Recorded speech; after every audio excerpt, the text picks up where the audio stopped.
ሰላም ጤና ይስጥልን ውድ የቻናላችን ተከታታዮች የፕሮግራማችን ቤተሰቦች ይህ አብዲራዋ ቲዩብ ነው። ፕሮግራማችንን ላይክ በማድረግ እንድትጀምሩ ላይክ ስታደርጉ የዚህን ፕሮግራም ተደማጭነት ተደራሽነት ከፍ ስለሚያደርግ ላይካችሁ ይጠቅመናል። ላይክ ማድረጋችሁ እንዳትረሱ። ላይክ እያደረጋችሁ ፕሮግራማችንን ማድመጥ እንድትጀምሩ በአክብሮት እየጋበዝን ይህንን ፕሮግራም ዛሬ ለከፈታችሁ ዛሬ ይህንን ቻናል ማድመጥ ለጀመራችሁ ሰብስክራይብ ማድረጋችሁን ላስታውሳችሁ፣ የደወል ምልክቷንም ተጭናችሁ ፕሮግራም በምንለቅበት ወቅት ያሳውቁኝ መልእክት ወይም ኖቲፊኬሽን የሚደርሳችሁ ይሆናል። ይህንን ፕሮግራም ከሀገር ውጭ የምታደምጡ በባህር ማዶ የምትገኙ ውድ የቻናላችን አድማጮች ለቻናላችን በሱፐር ስቲከር፣ ሱፐር ቻት፣ ሱፐር ታንክስ ድጋፍ እንድታደርጉ የአክብሮት ግብዣችን ነው።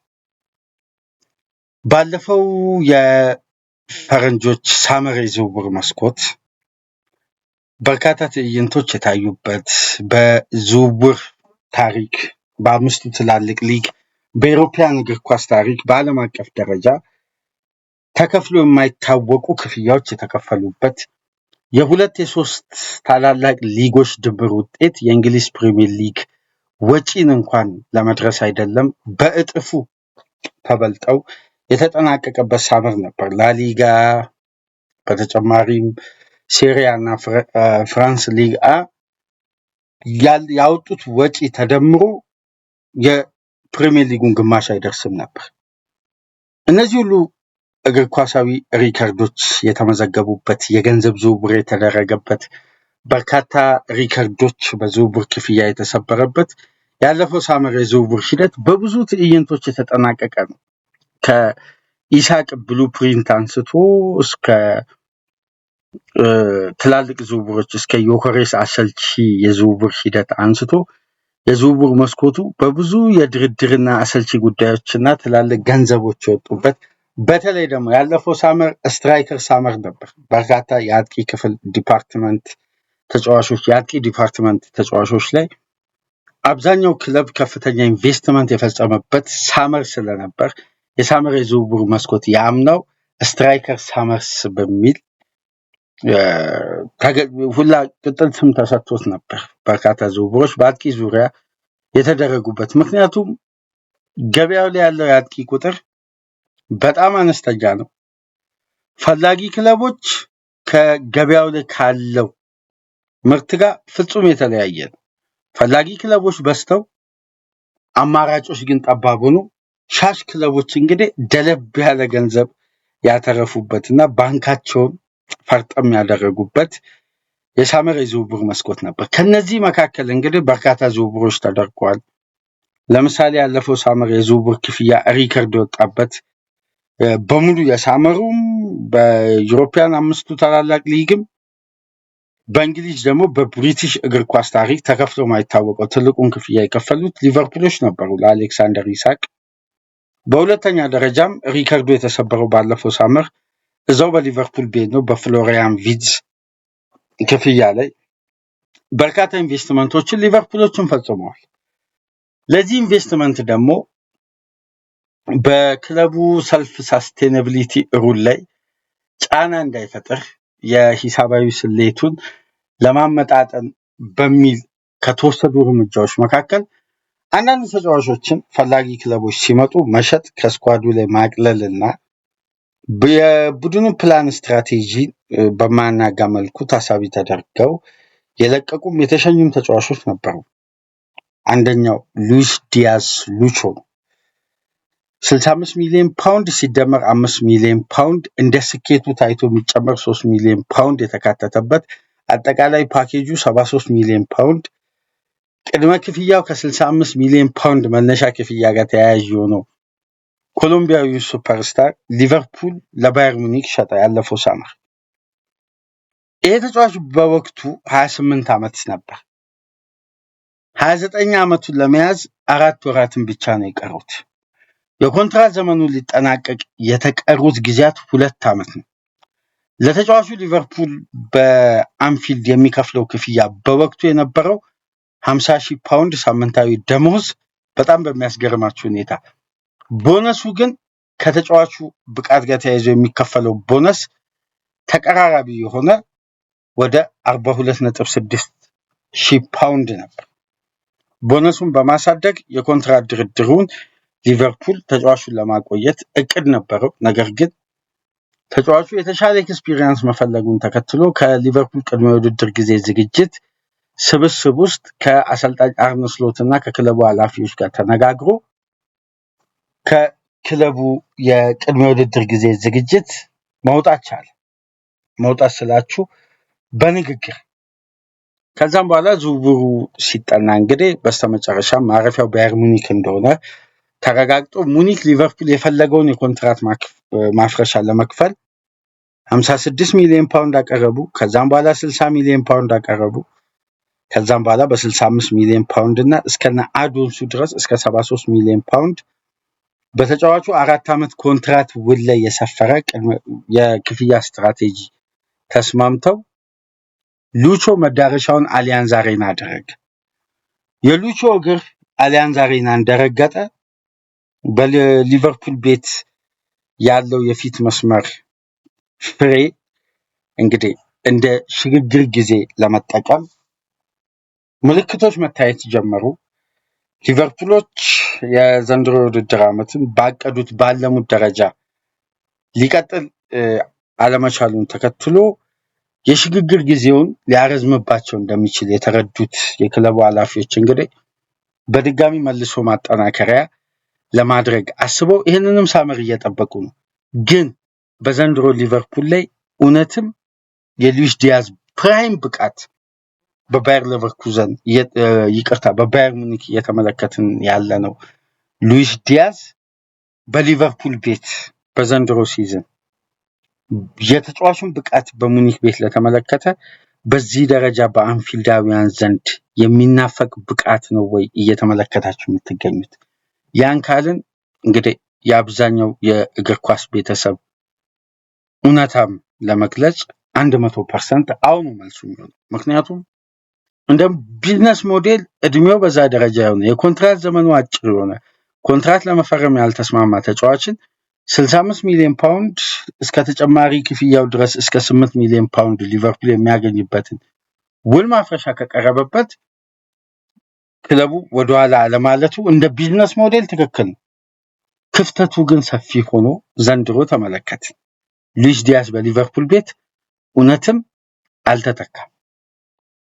ይሄን እንድንል ደግሞ ያስገደደን የሉዊስ ዲያዝ ብቃት በባየር ሙኒክ ቤት ምን አይነት አስደናቂ ሲዝን እያሳለፈ ነው።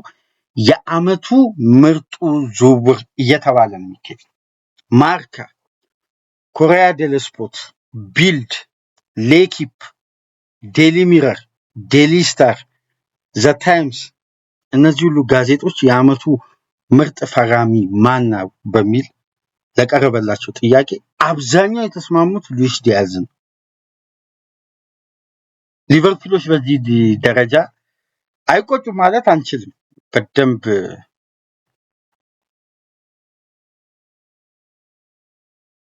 ታዲያ በዘንድሮ የውድድር ዓመት እንደ ሉዊስ ዲያዝ ከፍ ብሎ አብረቅርቆ እየታየ የሚገኝ አዲስ ግዢ ማን አለ? ከ40 በላይ የግብ ተሳትፎ በሁሉም ውድድሮች አስደናቂ የመጨረሻ ደቂቃ ግቦችና የሉዊስ ዲያዝ ግብ ከምንም በላይ በዘንድሮ የውድድር ዓመት ለባየር ሙኒክ ለየት የሚያደርገውና ይህን ተጫዋች በዚህን ሰዓት በከፍተኛ ሁኔታ ከፍ አድርገው እንዲያደንቁት እንዲያሞካሹት ካደረጓቸው ምክንያቶች መካከል በዋነኝነት ወይም ግንባር ቀደም ተደርጎ የሚነሳው ለባየር ሙኒክ የሚያስቆጥራቸው ግቦች ወሳኝነት ነው። በጣም በሚያስገርም ሁኔታ ሉዊስ ዲያዝ ካስቆጠራቸው ግቦች ውስጥ 80-90 በመቶ የሚሆኑ የጨዋታ ልዩነቶች ናቸው ይላል ኦፕታ ባወጣው መረጃ መሰረት። ይሄ ማለት የዲያዝ ግቦች በጨዋታው ላይ ልዩነት ፈጣሪ ናቸው። ወይ ለሙኒክ አሸናፊ ያደርጓል፣ ወይ ሙኒክን መሪ ያደርጓል፣ ወይም ሙኒክን ከመመራትነት ወደ አቻ ውጤት የሚያመጣ ነው፣ ወይም የሙኒክ ማሸነፊያ ግብ ነው። አሁን የዲያዝ ሪሌንትለስ መሆን ሩዝለስ መሆን ገዳይ የመሆን ባህሪና ሻርፕ የመሆን ባህሪ ተጫዋቹ አብዛኛውን የእግር ኳስ ኬሪየሩን ጥሩ ጊዜ አሳልፏል ተብሎ የሚነገረው በአንፊልድ ነው። ጠንከር ካሉ ጉዳቶች ጋር ተያይዞም የተወሰኑ ውጣ ውረዶችን ቢያሳልፍም ዲያዝ በሊቨርፑል ቤት በሊቨርፑል ደጋፊዎቹ ልብ ውስጥ ለመውደቅና ቶሎ በዝማሬ የዚህን ተጫዋች ስም አንፊልዳውያን እየጠሩ ለመዘመር ጊዜ አልፈጀባቸው። በመጀመሪያ ጨዋታው ነው ግብ ማስቆጠር የጀመረው።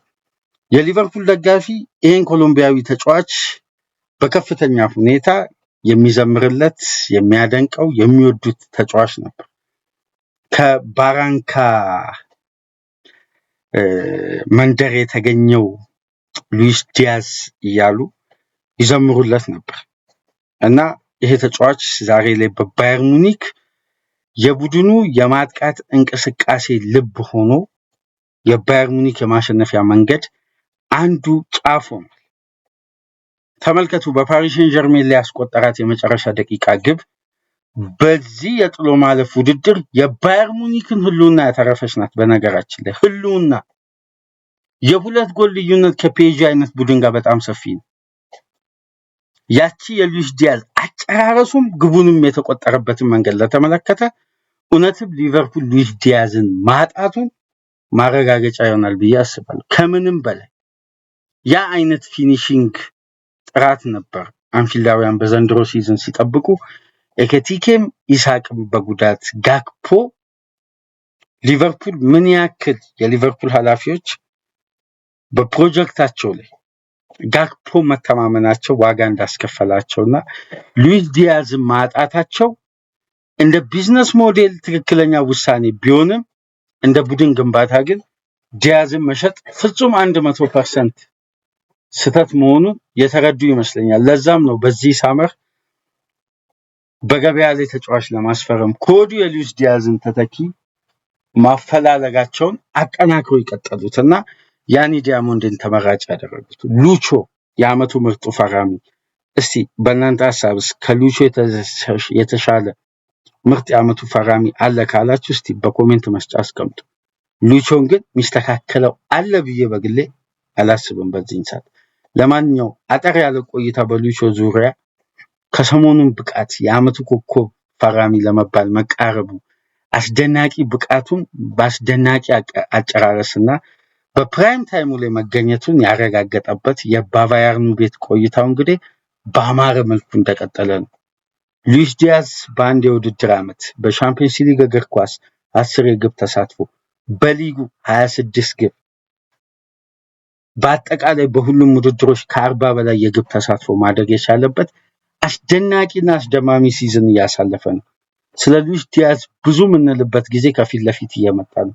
ለማንኛውም ዲያዝ፣ ኦሊሴና ኬኦዲ የዓለማችን በዚህን ሰዓት የወቅቱ አስፈሪ የፊት መስመር 3 ተጣማሪዎች ሆነው በአስገራሚ ጥምረት ወደፊት እየገሰገሱ ነው። የፒኤስጂውን የመልስ ጨዋታ በአሊያንዝ አሬና ሙኒክ የመቀየር ፓወር ካለው ከነዚህ 3 ተጫዋቾች እጅ አይወጣም። ፓወሩ ያለው በሙኒክ በትልቁ ኃላፊነት ለሁለቱ ተጫዋቾች ነው። ለማንኛውም ግን ሊቨርፑል እውነትም በሉዊስ ዲያዝ ሽያጭ እንደሚቆጭ ከትናንት በስቲያ ያለው ጨዋታ ከበቂ በላይ ማረጋገጫ ይመስለኛል። እስቲ የእናንተ ሐሳብ አስተያየት ምን ይመስላል? ሉዊስ ዲያዝ የዓመቱ ምርጡ ፈራሚ መባል የለበትም ብላችሁ ታስባላችሁ? ይሄ ተጫዋች ትክክለኛውን ክሬዲት አሁን ማግኘት የጀመረ ይመስላል የልፋቱን ያክል። ምክንያቱም 15ኛ ደቂቃ ላይ የዲያዝን ትንፋሽ፣ ጉልበት፣ ፍላጎት፣ ሩጫ ብትመለከቱና ተመልሳችሁ ሄዳችሁ በጨዋታው የመጨረሻ ደቂቃ 90 ደቂቃ ላይ ብትመለከቱ የሉዊስ ዲያዝ ፍጥነት፣ ጉልበት፣ ሩጫና የማይደክሙ የማይዝሉ እንቅስቃሴዎቹ ከሱ ጋር እንዳሉ ናቸው። ሉዊስ ዲያዝ የማይለግም ሁሌም ተጫዋች፣ ሁሌም በመልበሻ ክፍል ውስጥ አስቂኝ የሆነው ዳንሰኛ፣ በህይወቱ ደስተኛ የሆነው ሁሌም ለክለቡ ያለውን አቅም አሟጦ መስጠት የሚፈልግ የራሱን የማይቆጥብ ዓመቱን ሙሉ ዲያዝ ጤናማ ይሁን እንጂ ለክለቡ የሚያደርገው አፕሮች ፍጹም አስደናቂ ነው። እስቲ የሊቨርፑል ደጋፊዎች ይህን ፕሮግራም የምታደምጡ የሉዊስ ዲያዝ ሊቨርፑልን መልቀቅ አሁን ላይ ቁጭት አልፈጠረም? የዓመቱ ምርጥ ፈራሚ መባል ግን ምንም አይነት ጥያቄ የማይቀርብበት ትክክለኛ ምርጫ ይመስለኛል በእኔ እይታ። እስቲ እናንተን እይታ በኮሜንት መስጫ አስቀምጡ። ላይክ፣ ሼር፣ ሰብስክራይብ አድርጉ። በሊቨርፑል የዝውውር እቅድ፣ በሉዊስ ዲያዝ ዙሪያ፣ በአርሴናል የምሽቱ ጨዋታ በዋንዳ ሜትሮፖሊታኑ ያቻ ውጤት ከእናንተ ጋር ዕለተ ሐሙስን በ3 ፕሮግራም ቆይታ አደረግን። መልካም የስራ ቀን እንዲሆን ተመኘን። ሰላም ቆዩ።